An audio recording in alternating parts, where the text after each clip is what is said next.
Tumatawag ako sa iyo. Magmadali ka at tulungan mo ako. Bigyan mo ako kapag tumatawag ako sa iyo. Ang panalangin ko nawa ay maging gaya ng inihandang insenso sa harap mo. At ang nakataas kong mga kamay ay maging gaya ng handog na mga butil sa gabi. Maglagay ka ng bantay sa bibig ko, O Jehovah. Bantayan mo ang mga pinto ng mga labi ko. Huwag mo hayaang maging malapit sa puso ko ang anumang masama, para hindi ako makibahagi sa kasuklam-suklam na nagawa ng masasama. Huwag nawa akong kumain ng masasarap sa pagkain nila.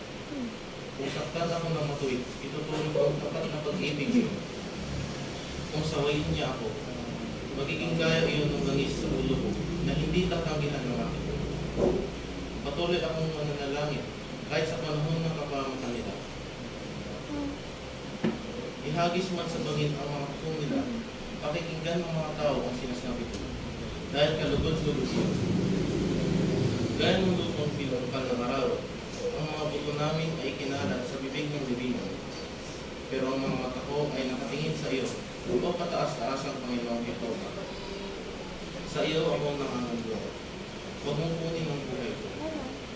Protektahan mo ako mula sa pitag ng iniumang nila sa akin, mula sa mga patibong ng masasama.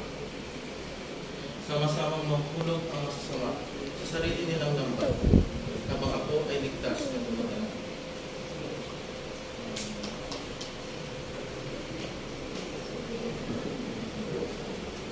Maraming salamat, Brother Daniel, sa mahusay paghahanda ng iyong bahagi. At nakita natin yung pagbabasa ni Brother Daniel ay liwanag na. At talagang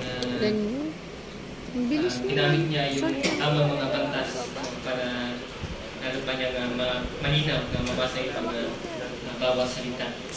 At sumibayan natin si Brother Daniel sa aralin na 12.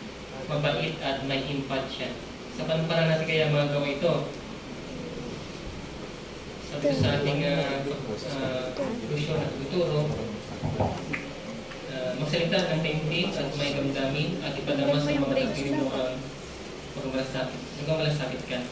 Kung sa kahon, sabi ito maging natural sa pagpakita ng emosyon, hindi pilit o sobra.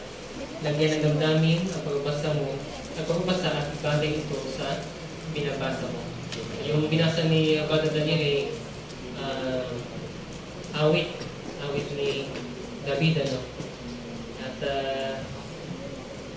pagsumamo niya sa Diyos sa Jehovah. Kaya damdaman natin yung pagsumamo ni David kay Jehovah. Damdaman natin yung dahil sa pagbabasa ni Daniel.